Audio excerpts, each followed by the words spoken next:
अस्सलामुअलैकुम साईं असांजी ख़ूबसूरत शख्सियत साईं रफ़ीक अहमद जरवार साहब साबिक़ा सदर PTLF सिंध असां सां गॾु हिन सॼी महफ़िल में मौजूदु आहिनि।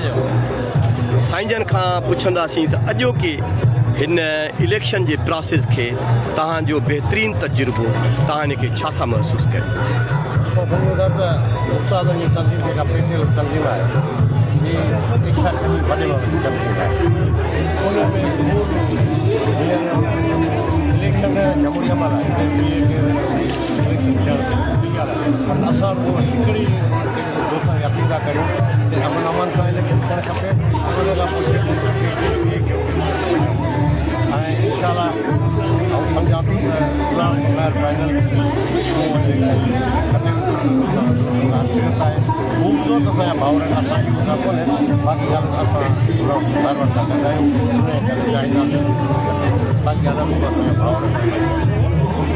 महिरबानी साईं असां सां ॿी शख़्सियत PTLF जी साबिक़ा न सर तव्हां बैक साइड में आहियो। हा हा जी साईं तव्हां इलेक्शन खे तव्हां डिवीज़नल जा साबिक़ा हैदराबाद डिवीज़न जा सदर रहिया आहियो।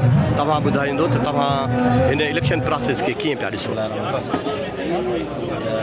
असां साईं बार साहब जे कैंप बीठा आहियूं ऐं असांजो त जेको या असां जेको बीठा आहियूं सभु साईं असांजो सेक्रेटरी साईं एजाज़ चाची असांजे जिले खां मिलियो आहे।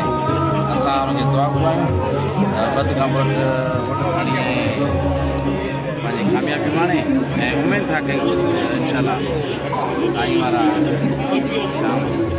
साईं गुलाम मुस्तफ़ा सारियो साहब जी वॾी महिरबानी।